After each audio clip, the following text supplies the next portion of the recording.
إن الحمد لله نحمده ونستعينه ونستغفره ونعوذ بالله من شرور أنفسنا ومن سيئات أعمالنا من يهده الله فلا مضل له ومن يضلل فلا هادي له وأشهد أن لا إله إلا الله وأشهد أن محمدا عبده ورسوله أرسله بالحق بشيرا ونذيرا أما بعد فإن خير الحديث كتاب الله وخير الهدي هدي محمد صلى الله عليه وسلم فإن خير الأمور عوازمها وشر الأمور محدثاتها وكل محدثة بدعة وكل بدعة ضلالة وكل ضلالة في النار فأعوذ بالله من الشيطان الرجيم بسم الله الرحمن الرحيم قد أفلح من تزكى وذكر اسم ربه فصلى بل تؤثرون الحياة الدنيا والآخرة خير وأبقى محترم حضرات، بزرگوں، دوستوں، عزیزوں، پردہ نشین خواتین، ماں اور بہنوں، اللہ تبارک و تعالیٰ کا بے حد و احسان ہے کہ جمعے کے اس خطبے میں ہم شریک ہیں، اور یہ جمعہ رمضان المبارک کے اس مہینے کا آخری جمعہ ہے۔ وہ رمضان جس میں ہم نے مختلف قسم کی عبادتیں کی، وہ رمضان جو ہمارے دلوں میں تقوی پیدا کرنے کے لیے آیا تھا، وہ رمضان جس میں ہم نے روزہ رکھا، اس روزے نے ہمارے دلوں میں اللہ تعالیٰ کا ڈر اور اس چیز کا پکا یقین کہ اللہ تبارک و تعالیٰ کی ذات ہمیں دیکھ رہی ہے، اس کا یقین پیدا کرنے کے لیے اللہ تعالیٰ نے روزہ ہم پر فرض کیا۔ ہم جانتے ہیں کہ اللہ تبارک و تعالیٰ نے جو جو عبادتیں بندوں پر فرض کی ہیں، بندیوں پر فرض کی ہیں، اس کے مقاصد بھی بیان فرما دیے۔ جیسے کہا کہ نماز جو اللہ تعالیٰ نے بندے پر فرض کیا تو کہا ان الصلاۃ تنہی عن الفحشاء والمنکر، بے شک نماز فحش اور برائیوں سے لوگوں کو روکتی ہے۔ آدمی اللہ تعالیٰ کے بارگاہ میں کھڑا ہوتا ہے، اپنی مخصوص ہیئت میں، حالت میں اللہ تعالیٰ کے سامنے جھکتا ہے، اٹھتا ہے، اور جیسے اپنے بدن کو جھکاتا ہے ویسے اللہ تبارک و تعالیٰ اس سے یہ بھی چاہتے ہیں کہ وہ اپنے دل کو بھی اللہ تعالیٰ کی مرضی اور اطاعت کے آگے جھکا دے۔ اب اس کی مرضی اپنی نہیں ہوگی بلکہ اللہ سبحانہ و تعالیٰ کی ہوگی۔ نماز جس کے تعلق سے کہا گیا ان الصلاۃ تنہی عن الفحشاء والمنکر، بے شک نماز لوگوں کو فحش اور برائیوں سے روکتی ہے۔ اور جب فریضہ حج کا ذکر کیا اور حج کی ساری آیتیں بیان کر دی تو کہا واتقوا اللہ واعلموا انکم الیہ تحشرون، اللہ تعالیٰ سے ڈرو اور جان لو کہ جیسے تم عرفات کے میدان میں جمع ہوئے، مزدلفہ کے میدان میں جمع ہوئے، مینا کے میدان میں جمع ہوئے، ویسے ہی تمہیں کل حشر میں اللہ تعالیٰ کے سامنے جمع ہونا ہے۔ اور بڑا خوفناک دن، بڑا رہیب، بڑا وحشتناک، اور جس میں بچے بوڑھے ہو جائیں اور بالکل عورتوں کا حمل گر جائے اور بھوک اور پیاس کی یہ حالت ہو کہ زبانیں اور گردنیں لڑک جائیں اور پیٹوں میں سوراخ پڑ جائے، ویسے دن اللہ تعالیٰ کے سامنے تمہیں جانا ہے۔ حج کا یہ پیغام انسان کو بتاتا ہے جیسے تم آج احرام میں لپٹے ہوئے ہو، بالکل ویسے ہی وہ دن ہوگا کہ بالکل آدمی ننگے بدن اس حشر کے میدان میں جمع ہوگا۔ حج کا یہ پیغام دیتا ہے۔ اور جب زکوٰۃ کا حکم ذکر کیا تو کہا خذ من اموالہم صدقۃ تطہرہم، اے اللہ کے نبی صلی اللہ علیہ وسلم ان لوگوں سے ان کے مالوں کو لیجئے تاکہ ان کے مالوں کو صاف کیا جائے، پاک کیا جائے۔ یعنی زکوٰۃ، نماز، حج کی حکمتیں بیان کی گئی۔ لیکن جب روزے کا مسئلہ آیا تو کہا کہ روزے کا مسئلہ ان تمام باتوں سے ہٹ کر ہے۔ جہاں روزہ لوگوں کے دلوں میں تقوی کی آبیاری کرتا ہے، میں بات کرتا ہوں اس تقوی کی جو ایک مرتبہ دل میں پیدا ہو جائے تو حالات کے حساب سے اس کے اندر کمی بیشی رد و بدل نہ آئے۔ جب فنکشن تھا تو نمازیں چھوڑ دی، جب کبھی نیند آ گئی تو اللہ تعالیٰ کو بھلا دیا۔ ایسے تقوی کی بات ہم نہیں کرتے، ایسے تقوی کی بات کرتے ہیں۔ اسی لیے حضرت علی رضی اللہ تعالیٰ عنہ فرماتے ہیں کہ کمال یہ ہے کہ تم جو عمل کرتے ہو، جو نیک اعمال تم نے کیے، تراویح کی نماز پڑھی، زکات ادا کیا، صدقہ فطر ادا کیا اور اعتکاف کیا، طرح طرح کے نیک اعمال کیے. نیک عمل کرنا اتنا اہم نہیں ہے جتنا نیک عمل کی حفاظت پر توجہ دینا اہم ہے. آپ نیک عمل کی حفاظت پر توجہ دیں. عبد الرحمن ابن سعید حضرت عائشہ رضی اللہ تعالی عنہا سے روایت کرتے ہیں کہ اللہ تبارک و تعالیٰ کی کلام مجید کی وہ آیت والذین یؤتون ما آتوا وقلوبہم وجلہ انہم الی ربہم، یعنی جب وہ آیت نازل ہوئی تو ماں عائشہ رضی اللہ، آیت کا مطلب یہ تھا اور وہ لوگ جو بھی ان پر ذمہ داریاں ہیں اسے بجا لاتے ہیں، وقلوبہم وجلہ، اور ڈرتے بھی ہیں. نماز پڑھا ڈرنے لگے، زکات ادا کیا ڈرنے لگے، اعتکاف میں بیٹھے پھر بھی دل ڈرتا ہے، اور سارے نیک اعمال کیے پھر بھی دل ڈرتا ہے. یہ کیا بات ہے؟ ارے تم کو تو خوش ہونا چاہیے. آپ اور ہم نے اعتکاف کیے، آپ ہم نے زکاتیں دی، ہم نے نمازیں پڑھی، ہم نے قیام اللیل کیے، آپ نے اور ہم نے اللہ تعالیٰ کے بارگاہ میں روئے، تضرع کیا، گڑ گڑائے، پھر بھی دل سہمتا ہے، ڈرتا ہے، مچلتا ہے، آدمی خوف زدہ ہے. ماں عائشہ رضی اللہ تعالی عنہا نے فرمایا یا رسول اللہ، اس سے کیا مراد وہ لوگ ہیں جو شراب پیتے ہیں یا زنا کرتے ہیں؟ وہ لوگ ہیں جو نیک کام کر کے بھی جو لوگ ڈرتے ہیں؟ اللہ کے رسول سے فرمایا یا ابنت الصدیق، اے صدیق کی بیٹی، اس سے مراد وہ شراب پینے والے، زنا کرنے والے نہیں ہیں. اس سے مراد وہ لوگ ہیں جو نیکیاں کرتے ہیں لیکن کر بھی اللہ تعالیٰ سے ڈر رہے ہیں، شاید میری یہ نیکی اللہ کے بارگاہ میں مقبول ہے کہ نہیں مقبول ہے. جن لوگوں نے نیکیاں نہیں کی، رمضان المبارک کو حسرتوں میں گنوا دیا، رمضان المبارک کو معصیتوں میں گنوا دیا، ہمارا مطلب ان سے نہیں ہے. ہمارا مطلب ان نیک نفوس، پاک طبیعتوں سے ہے، روزے داروں سے ہے، تراویح پڑھنے والوں سے ہے، معتکف حضرات سے ہے، نیکی کرنے والی خواتین سے ہے، خانتات سے ہے، عابدات سے ہے، صالحات سے ہے، صائمات سے ہیں، جنہوں نے پل پل نیکیاں کی. لیکن اس نیکی کی مقبولیت کے لیے اللہ تعالیٰ سے ہم نے کتنا دعا کیا اور ہمارا دل ڈرتا ہے کہ اللہ تعالیٰ کہیں اس نیکی کو قبول نہ کرے. اللہ کے دو نبی حضرت ابراہیم علیہ السلام، حضرت اسماعیل علیہ السلام اللہ تعالیٰ کا گھر بنا رہے ہیں.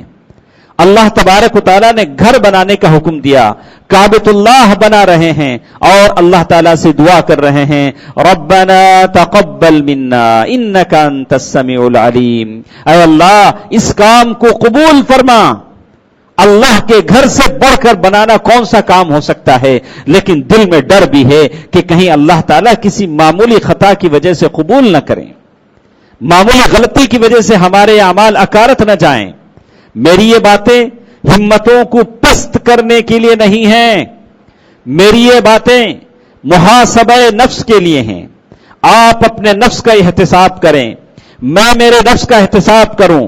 اگر ہم اپنے عقیدے میں، اللہ تعالیٰ سے ہمارے تعلق میں، اللہ تعالیٰ سے ہمارے جو تعلق بن جاتا ہے اس میں اگر ہم مضبوط ہیں، لیکن کیا بات ہے کہ جیسے ہی رمضان گزر جاتا ہے ہماری حالتیں بدل جاتی ہیں، ہمارے مسجد ویران ہو جاتے ہیں.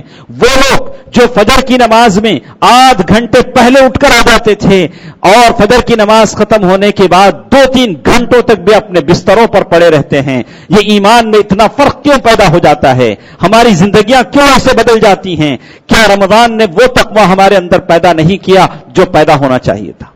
سوال یہ نہیں ہے کہ ہم نے نیکیاں نہیں کی، ہم نے اللہ تعالیٰ کی قربت حاصل نہیں کی، لیکن سوال یہ ہے المداومۃ علی العمل الصالح، نیک کام پر جو مداومت ہے، ہمیشگی ہے.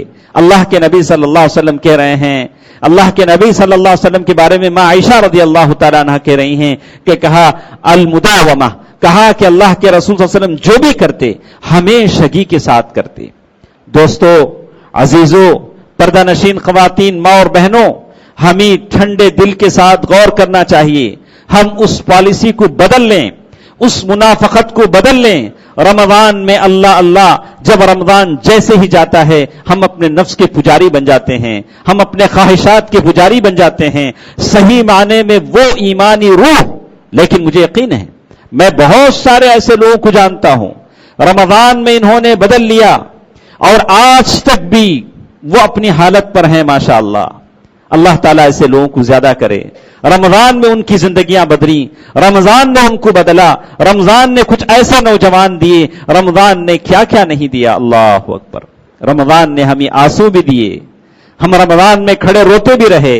رمضان نے ہمیں ایسی نیکیاں دی, اللہ تعالیٰ کے سامنے خوف سے رمضان نے ہمیں خوف طاری کیا, اور رمضان نے ہمیں ایسے ہاتھ دیے جو اللہ تعالیٰ کی بارگاہ میں پیسہ خرچ کرتے ہیں. یا اللہ دی ہوئی دولت تیری ہے, میں تیرے راستے میں خرچ کر رہا ہوں, یا اللہ اس کے بدلے مجھے جہنم کی آگ سے بچا لے.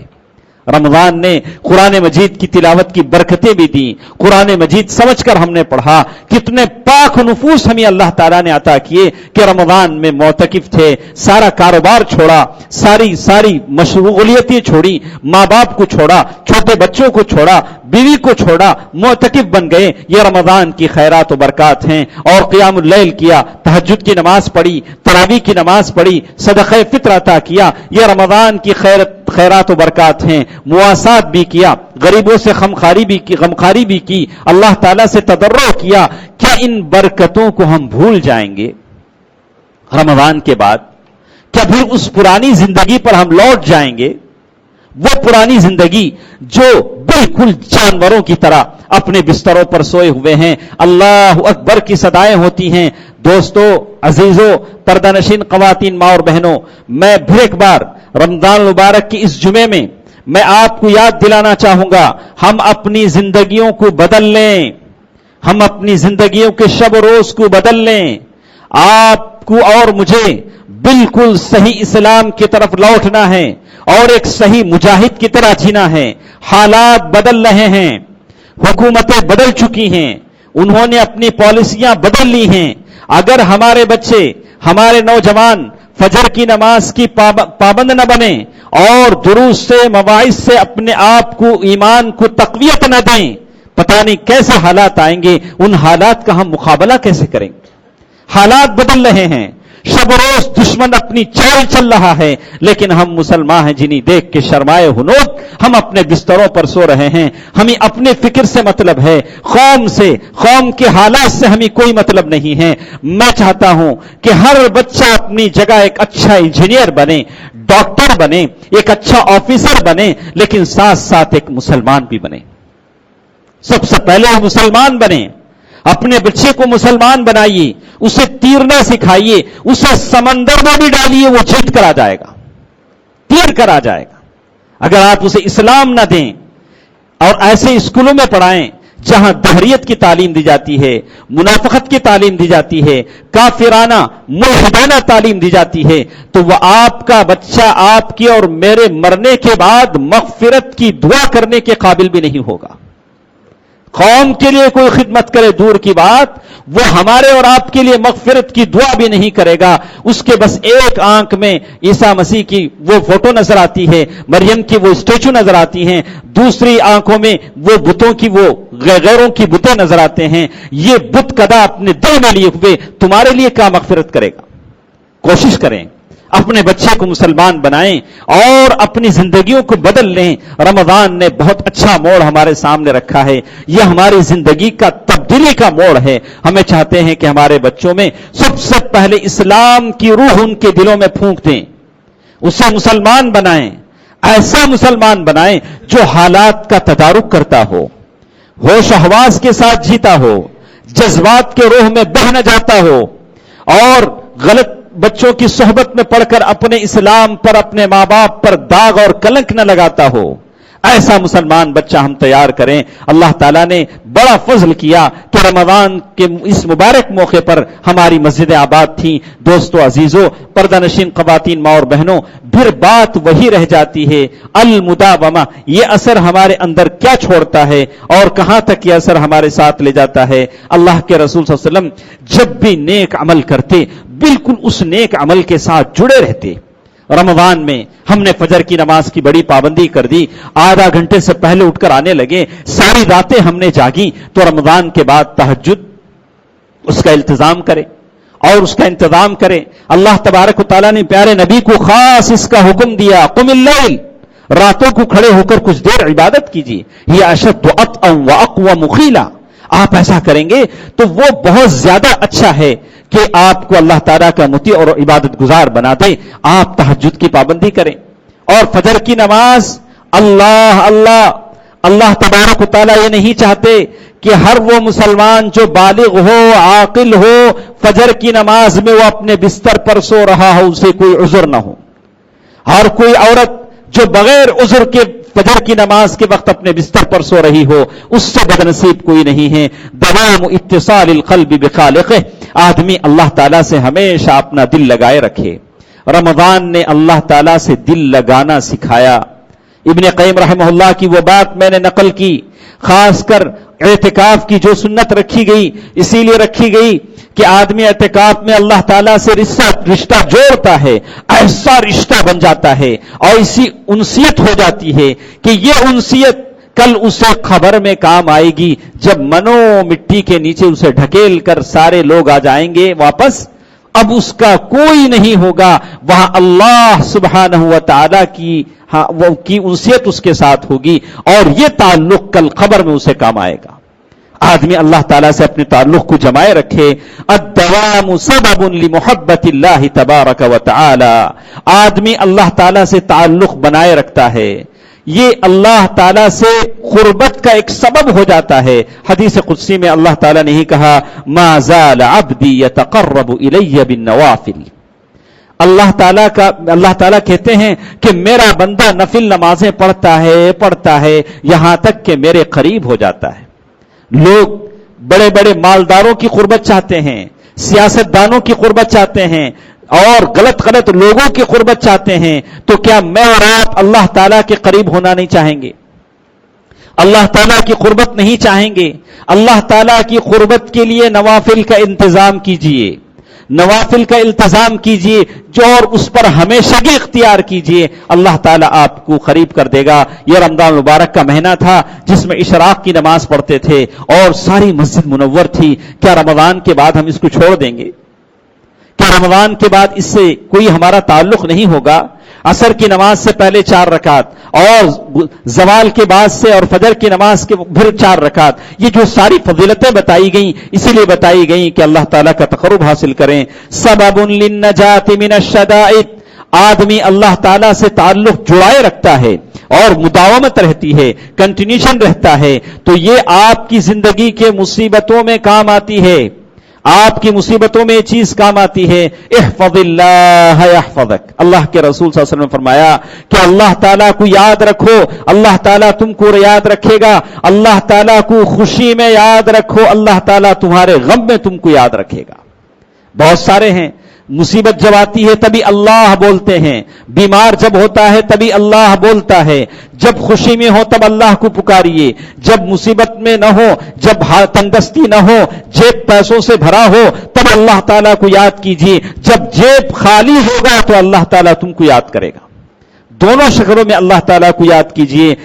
اور پھر کہا عباد اللہ المتقین, اور اللہ تعالیٰ سے جڑے رہنا یہ اللہ تعالیٰ کے نیک بندوں کی عادتیں ہیں. الذین هم علی صلاتہم دائمون. وہ لوگ جو ہمیشہ نمازوں میں جڑے ہوئے ہیں, اللہ تعالیٰ سے اپنا خاص تعلق بناتے ہیں, یہ نیک لوگوں کی عادت ہے. تو دوستو عزیزو, پردہ نشین خواتین, ماں اور بہنوں, رمضان نے جس حالت میں ہمیں چھوڑا اس حالت کا ہم تذکرہ کریں اور اللہ تبارک و تعالیٰ سے اپنا تعلق بنانے کی فکر کریں. اسی لیے ابن مسعود رضی اللہ تعالیٰ عنہ فرماتے ہیں, جتنے لوگ یہاں بیٹھے ہیں, جتنی عورتیں میری آواز سن رہے ہیں, اے کاش ہمیں معلوم ہوتا ان مردوں میں سے, عورتوں میں سے رمضان کو کس نے پا لیا یا رمضان کو کس نے کھو لیا, تو ہم جو پا لیا اس کو مبارکبادی دیتے. ابن مسعود رضی اللہ تعالیٰ عنہ فرماتے ہیں من هذا المقبول منا فنهنی, من هذا المقبول منا فنهنی.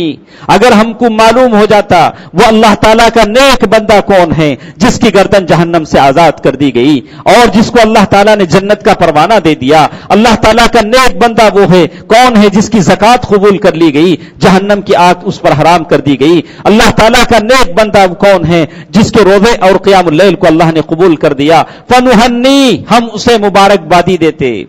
اے اللہ کے بندے مبارک ہو, ہم میں سے اگر معلوم ہوتا کہ کون وہ محروم ہے جس کے لیے اللہ کے نبی صلی اللہ علیہ وسلم نے منبر پر چڑھتے ہوئے بد دعا فرمائی، رمضان کے مہینے کے 29 دن گزر گئے، اس کی زندگی میں کوئی تبدیلی نہیں آئی، اس کے گفتار میں کوئی تبدیلی نہیں آئی، اس کے اخلاق میں کوئی تبدیلی نہیں آئی، اس کے روزانہ کے شیڈول میں کوئی تبدیلی نہیں آئی، آج بھی وہ ظالم ہیں، اپنے بیوی بچوں پر ظالم ہیں، کل بھی وہ ظالم تھا، فنعزی، ہم اسے تعزیت کرتے، انا للہ و انا الیہ راجعون پڑھتے، ہم اسے کہتے اے اللہ کے بندے، رمضان نے تجھے نہیں سدھارا، رمضان نے تیرے اندر تبدیلی نہیں پیدا کی، اب کون سا وقت آئے گا؟ رمضان جس میں اللہ تعالیٰ کے فرشتے اتر جائیں، جس میں لیلۃ القدر کی رات آ جائے، جس میں اعتکاف کا موقع آ جائے، جس میں زکوٰۃ و صدقات کا موقع آ جائے، رمضان نہ بدلے تو تجھے کون بدلے؟ فبأي حدیث بعدہ، اس کے بعد کون سی ایسی چیز ہے جو تمہارے اور میری زندگی کو بدل دے؟ دوستو عزیزو، ابھی بھی وقت باقی ہے۔ جنہوں نے اپنے آپ کو نہیں بدلا یا جنہوں نے نیکیاں کی، ان کے لیے ابھی بھی وقت باقی ہے کہ آپ اللہ تعالیٰ سے دعا کریں، یا اللہ میرا جو شیڈول رمضان میں رہا، میری جو عبادتیں رہیں، اور یہ میرے لیے سال بھر عمر بھر رمضان ہوگا، رمضان ہی رمضان ہوگا، میں عمر بھر اس کی پابندی کروں گا، اے اللہ میں نے نہیں بدلا ہے تو مجھے اپنے آپ کو بدلنے کی توفیق دے۔ دوستو عزیزو، ہمارے ساتھ صدقہ فطر کا معاملہ ہے اور عید کی بعض سنتیں ہیں، تو اس سلسلے میں کہا گیا کہ صدقہ فطر، آدمی صدقہ فطر ادا کرتا ہے، فطرہ جسے ہم کہتے ہیں، سیدھی بات میں فطرہ یہ جسم کا زکوٰۃ ہے، جسم کا زکوٰۃ ہے، من اللہو والرفث، کہا کہ روزے کی حالت میں جو زبان سے جو کبھی گندی باتیں نکل جاتی ہیں اس کے کفارے کے طور پر آدمی فطرہ دیتا ہے۔ طعمۃ للمساکین، کہا کہ یہ جو فطرہ دیتا ہے یہ ایک تو روزے کی حالت میں جو کمی بیشی ہو جاتی ہے اس کے لیے، اور دوسرا اس کا مقصد یہ ہے طعمۃ للمساکین، غریبوں کے لیے کھانے کا بندوبست ہو جائے۔ مسکین الگ ہے، فقیر الگ ہے۔ فقیر وہ ہے جس کو مانگنے سے شرم محسوس نہیں ہوتی، مانگ لیتا ہے لوگوں سے، اجی دو یہ دو، وہ مسکین، وہ فقیر ہے۔ مسکین وہ ہے جو مانگتا نہیں ہے، مانگتا نہیں ہے۔ اسی لیے نواب صدیق حسن خان بھوپالی نے کہا کہ اسی لیے کہا گیا کہ اگر کوئی شخص بھلے اللہ تعالیٰ کا دین کا کام کرتا ہو، صبح شام دین کے کام میں لگا ہوا ہو، اور گرچہ کہ کہا کہ ایسے وہ لوگ جو دیندار ہوں، ایسے وہ لوگ ان پر بھی آپ اپنا صدقہ فطر خرچ کر سکتے ہیں، اور کہا کہ مسکین اور فقیر کا فرق لحاظ کریں، اور بہت سارے لوگ جو غریب ہیں، کسی سے مانگ نہیں سکتے، ان کا نفس ان کی غیرت مند اس کی اجازت نہیں دیتی لوگوں سے مانگتے پھریں، ایسے لوگوں کو ڈھونڈ ڈھونڈ کر آپ صدقہ فطر ادا کریں۔ صدقہ فطر وہ کتنا دیں، کیسے دیں، اس کی تفصیل ہمارے ساتھ بہت سارے باتوں میں گزر چکی ہے۔ جیسے کہا کہ بہت سارے استقصاء کے بعد 2.5 کلو یا 2.5 کلو صحیح اس کی عادت بنتی ہے، اور کیسے دے تو بہت سارے جو اس کی کوشش کرتے ہیں کہ پیسوں کی شکل میں دیتے ہیں، پیسوں کی شکل میں دینا یہ اللہ کے رسول صلی اللہ علیہ وسلم کی سنت نہیں ہے، اس لیے کہ صدقہ فطر جسے اللہ تعالیٰ نے کہا قد افلح من تزکا وذکر اسم ربہ فصلی، صدقہ فطر ایک عبادت ہے۔ عبادات ساری کی ساری توقیفی ہوتے ہیں۔ توقیفی کا مطلب ہے کہ اللہ کے رسول صلی اللہ علیہ وسلم نے جیسے کیا ویسے آپ کو کرنا ہے۔ اللہ کے نبی صلی اللہ علیہ وسلم نے اناج کی شکل میں دیا، آپ کو اور مجھے اناج کی شکل میں دینا ہے۔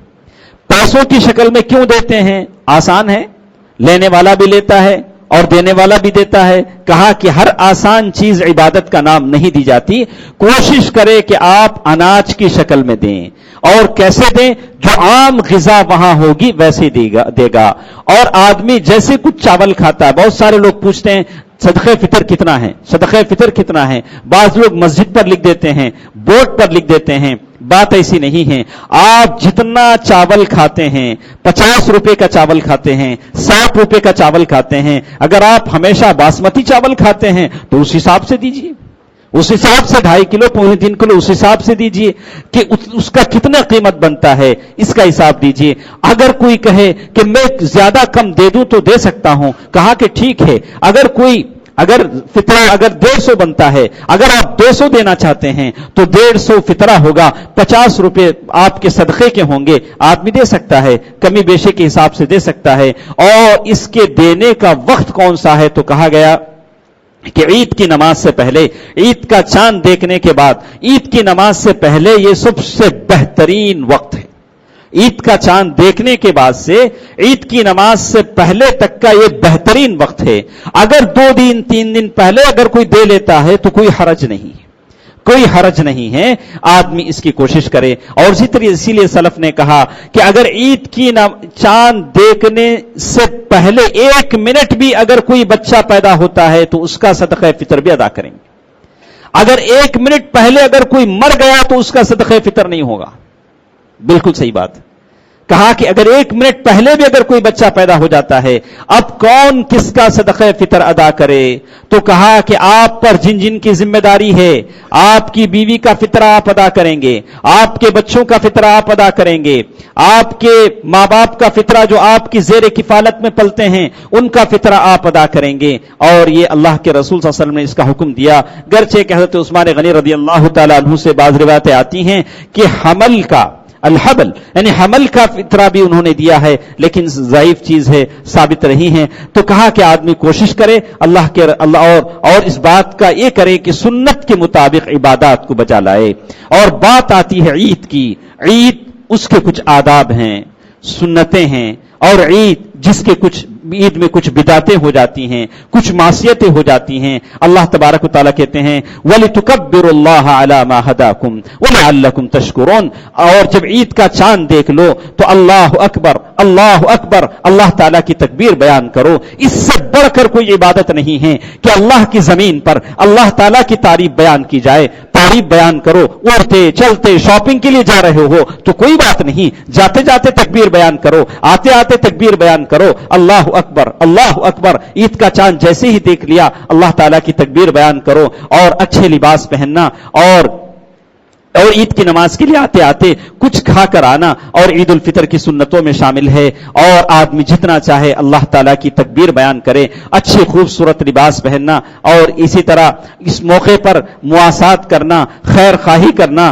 غریبوں کا خیال رکھنا۔ اور اسی طرح عید کی نماز کے موقع پر یہ ساری چیزیں غلط ہیں کہ لوگ عید کی نماز پڑھ لیتے ہیں تو قبرستان جاتے ہیں، قبرستان جانے کے لیے کوئی وقت مقرر نہیں ہے، لیکن اس دن کو آپ خاص کرتے ہیں تو یہ چیز غلط ہو جاتی ہے۔ جانا اچھی چیز ہے، آخرت کی یاد آتی ہے، لیکن اس دن کو آپ خاص کریں تو یہ چیز غلط ہو جاتی ہے۔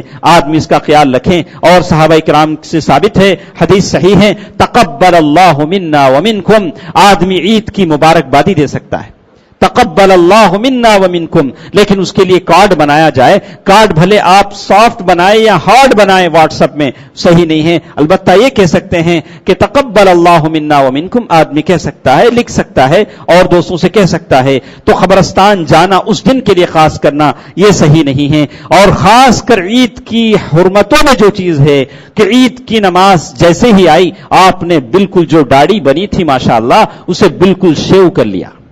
اللہ تعالیٰ نے عید کی نماز جو دی اس کا ہم نے اللہ کو کیا دیا؟ اللہ تم نے مجھے یہ توفیق دی، ہم نے آپ کے لیے یہ دیا ہے کہ بالکل ہم صاف۔ کہا کہ چونکہ ارے عید کی نماز رمضان گزر گیا تو ہم نے اپنی حیت بدل دی، اللہ اس کا لحاظ کریں۔ یہ حرام ہے، یہ حرام ہے کہ آدمی عید کے موقع پر ایسا کام کرے، اور یہ چیز غلط ہے۔ اور عید کے موقع پر زیادہ سے زیادہ آدمی اللہ تعالیٰ کا شکر ادا کرے۔ وَلِتُكَبِّرُوا اللَّهَ عَلَى مَا هَدَاكُمْ وَلَعَلَّكُمْ تَشْكُرُونَ۔ دوستو، عزیزو، پردہ نشین خواتین، ماں اور بہنوں، میری ساری بات کا خلاصہ بس ایک تھا کہ آدمی جس طریقے پر، جس شب روز پر رمضان آپ کو چھوڑ کر جا رہا ہے اس کو زندگی بھر کے لیے اپنائیے۔ وَاعْبُدْ رَبَّكَ حَتَّى يَأْتِيَكَ الْيَقِينُ، اللہ تعالیٰ کی عبادت کیجیے جب تک تمہارے سانس جسم میں ہے اور تمہارے رگوں میں زندگی دوڑ رہی ہے۔ اللہ تعالیٰ مجھے اور آپ کو اس کی توفیق دے۔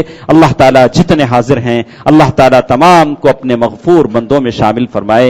اے الہ العالمین، ہماری مجلس میں جتنے بیمار ہیں یا اللہ انہیں شفایابی عطا فرما، شفاء کلی عطا فرما۔ اے الہ العالمین، ہم تمام کے مرحومین کو جنت الفردوس میں جگہ عطا فرما۔ اے الہ العالمین، ان کے قبروں کو نور سے بھر دے۔ اے الہ العالمین، جہاں جہاں مسلمان پریشان ہیں ان کی پریشانیوں کو دور فرما، اے اللہ تو ان کا بہترین مددگار بن جا۔ اے الہ العالمین ہماری مجلسوں میں جو مرد اپنی بیویوں سے پریشان ہیں ان بیویوں کو ہدایت دے دے۔ یا اللہ جو بیویاں اپنے غلط شوہروں کو لے کر پریشان ہیں، یا اللہ وہ تیرے بندے ہیں، ان کی پیشانیوں کو اپنے ہاتھ میں لے لے۔ یا اللہ ان کو صحیح راستہ ہدایت فرما، یا اللہ ان کو صحیح اخلاق عطا فرما۔ یا اللہ ان عورتیں، ان مومنات جو پریشان ہیں، یا اللہ ان مومنہ عورتوں کا تو مداوا اور صبر والا بن جا۔ اے الہ العالمین تو بہترین راستہ دکھانے والا ہے، ان لوگوں کو راستہ بتا دے۔ اے الہ العالمین جو لا ولد ہیں انہیں اولاد کی نعمتوں سے مالا مال فرما۔ آمین۔ صدق اللہ العلی العظیم ونفعنی وإياكم بالآیات والذکر الحکیم انہ تعالی جواد ملک کریم بالرؤوف الرحیم۔